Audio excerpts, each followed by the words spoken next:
Halo Sobat KBM FHUPR, saya Rio Septenor bersama narasumber kita, Kalola Novita. Boleh dikenalin dulu nih Kak? Oke, halo semua, perkenalkan nama saya Lola Novita. Saya seorang mahasiswi Fakultas Hukum Universitas Palangkaraya. Nah Kalola ini dulunya salah satu alumni kepengurusan yang lama di BEM, tentunya di UPI ya Kak? Ya, di unit penerangan internal. Nah, terus juga Kalola ini mahasiswa yang bergabung di GNB di divisi apa Kak waktu itu? Divisi Pendidikan dan Kebudayaan GNB Komisariat Universitas Palangkaraya, GNB Kalteng. Oke, berarti mahasiswa yang berprestasi nih biasanya gabung-gabung di GNB gitu. Terus juga gabung di ketua English Club FHUPR ya Kak ya? Iya, tahun lalu. Tapi udah demis semua nih Udah ya? dari semua. Kita nih mau mengangkat temanya organisasi sebagai wadah pengembangan diri ya Kak ya? Iya, betul sekali. Tadi bakalan banyak banget nih sharing tentang pengalaman dan apa-apa aja sih dampak positif dalam organisasi tentunya dalam sedikit. Terus juga ada tips and tricks sebagai mahasiswa berprestasi di FHUPR dari Kalola langsung nanti tentunya. Lanjut kita bakalan tanya-tanya nih, kulik-kulik sedikit tentang beberapa pertanyaan ke Kalola, yaitu Boleh, silahkan. pertanyaan pertama nih, bagaimana sih cara membagi waktu dalam berorganisasi dengan kuliah nih Kak? Membagi waktu. Sebelumnya kita disclaimer dulu ya teman-teman, jadi saya nggak akan bahas secara teoritis karena saya bukan orang yang capable untuk itu, tapi saya akan bahas sesuai dengan pengalaman saya aja. Jadi untuk time management ya, sebenarnya ini tergantung dari orangnya lagi sih. Karena kalau saya sendiri misalnya ada dua case di mana ada kegiatan organisasi dan perkuliahan, biasanya saya akan prioritaskan itu perkuliahan dulu, akademik. Kemudian jika ada case yang kedua antara kegiatan organisasi satu dan yang lainnya, maka saya akan buat setlist priority di mana peran dan tanggung jawab saya lebih besar di kegiatan yang mana. Kalau ada di kegiatan yang satunya, maka saya akan pilih untuk mendahului kegiatan yang satunya, di mana peran dan tanggung jawab saya lebih besar. Berarti harus manajemen waktunya nih sesuai dengan yang mana yang lebih penting terlebih dahulu ya betul kayak sekali. gitu. Karena kalau saya mungkin nggak terlalu challenging karena organisasi yang saya ikuti nggak terlalu banyak, tapi mungkin teman-teman yang lain yang misalnya tergabung di 3-5 organisasi mungkin akan lebih challenging lagi untuk time management. Sebenarnya tergantung ke dirinya masing-masing, karena kalau kita sudah mau ikut organisasi harusnya kita tahu resiko-resikonya. Oke, berarti kalau mau gabung organisasi nih teman-teman harus cari tahu dulu nih kira-kira nanti bakalan berdampak nggak sama kuliahnya gitu Iya, ya betul kayak sekali. harus Yang paling utama pinter-pinter. harusnya akademik ya. Iya benar. Oke, lanjut kita ke pertanyaan kedua nih Kak. Apa tuh? Organisasi itu menguntungkan atau tidak sih sebetulnya? Kalau untuk saya personal itu menguntungkan karena mungkin ini intermezzo sedikit. Saya itu dulu anaknya kupu-kupu banget. Kupu-kupu Oke. apa tuh? Kuliah pulang nih. Kuliah pulang. Akhirnya waktu itu saya ikut organisasi itu mulai dari semester 4 atau 5 kalau nggak salah. Sudah semester di tahun ketiga perkuliahan waktu itu. Sedikit terlambat memang, tapi nggak ada kata terlambat untuk Mencoba belajar ya, mencoba dan belajar waktu nih. itu saya ikut organisasi. Jadi sebagai anak yang introvert itu mungkin teman-teman di rumah nanti ada yang relate gitu ya, yang takut untuk bersosialisasi, yang takut tidak bisa fit dengan lingkungan organisasinya. Saran saya adalah coba aja dulu, jangan takut. Nah, dampak keuntungan benefit yang saya dapatkan yang paling kelihatan itu adalah networking atau jaringan. Jadi saya bisa kenal orang-orang dari angkatan mana. Misal waktu di BEM kita kenal dari berbagai angkatan bawah, angkatan atas. Waktu di GNB saya bisa kenal orang-orang dari universitas lain, sekolah lain seperti itu. Kemudian dampak yang positif juga adalah leadership mungkin. Kepemimpinan. Kita bisa belajar memimpin dari skala yang paling kecil. Misalnya jadi seperti Rio nih, jadi menteri di kementerian kan, kita belajar memimpin. Atau kita juga bisa belajar memimpin dari kepanitiaan misalnya. Rio pernah juga kan? Pernah banget nih, banyak banget malah ya. Iya betul, dari ketua divisi saja misalnya. Sekecil itu dari organisasi itu sangat penting menurut saya. Kemudian kita juga bisa belajar project management untuk kepanitiaan misalnya kan, ada acara misalnya kita bisa membuat bagaimana sih acara yang bagus itu seperti apa. Kita kita bisa belajar hal-hal yang kita nggak temukan di lingkungan akademik. Tentu. Oke, selanjutnya nih ada pertanyaan lagi Kak buat Kak Lola. Kira-kira gabung di organisasi itu bagusnya di semester berapa ya?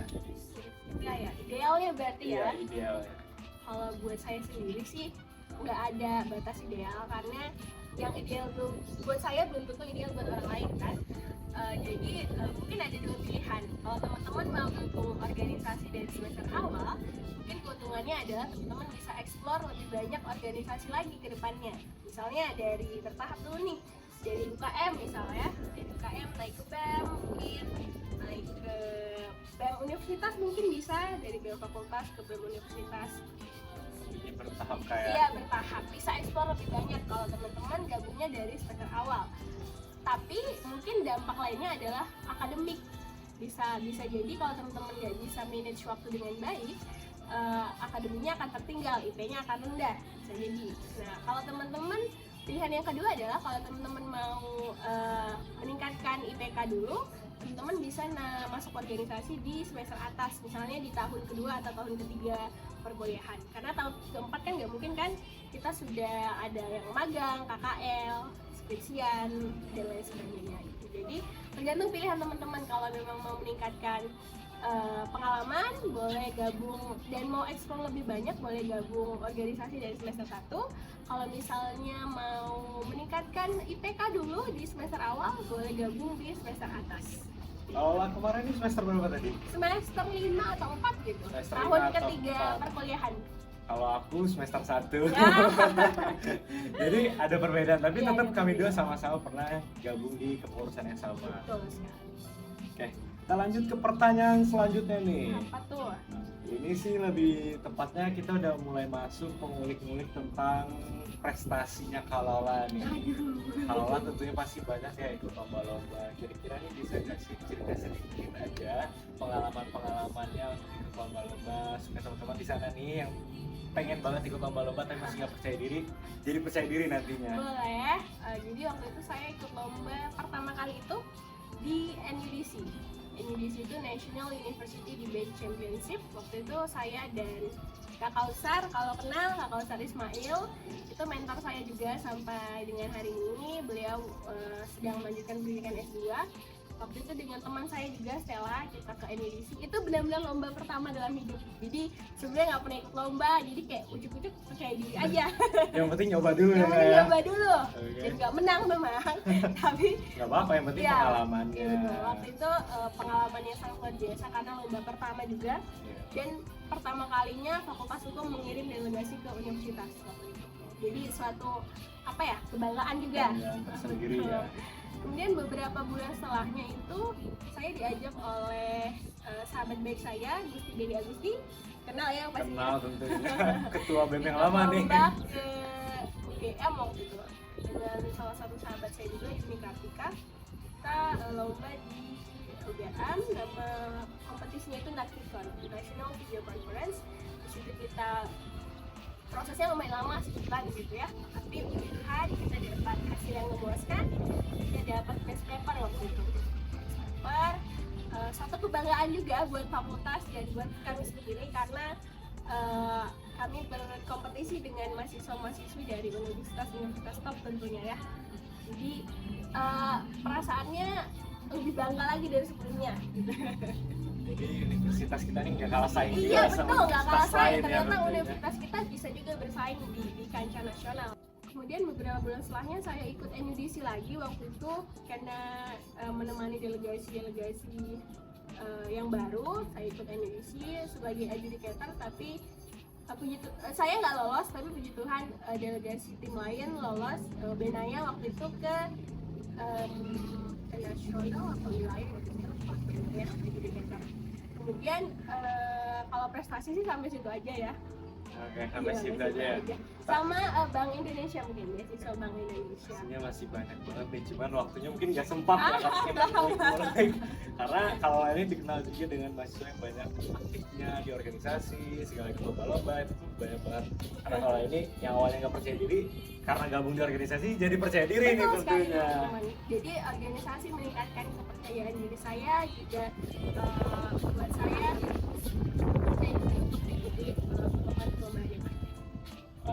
selanjutnya nih teman-teman pasti betul banget pertanyaan ini buat Kalola. Nah ini pertanyaan terakhir nih tentunya Kalola. Jadi tips and trick untuk jadi mahasiswa berprestasi itu apa sih? Sebenarnya saya agak clueless dan bingung kalau dibilang mahasiswa berprestasi. Kenapa? Karena mahasiswa berprestasi itu sekarang ada ajangnya, namanya Pilmapres. Jadi mereka berjuang ke sana dari fakultas ke diseleksi ke universitas ke wilayah ke nasional. Dan saya belum pernah mewakili fakultas hukum di Pilmapres.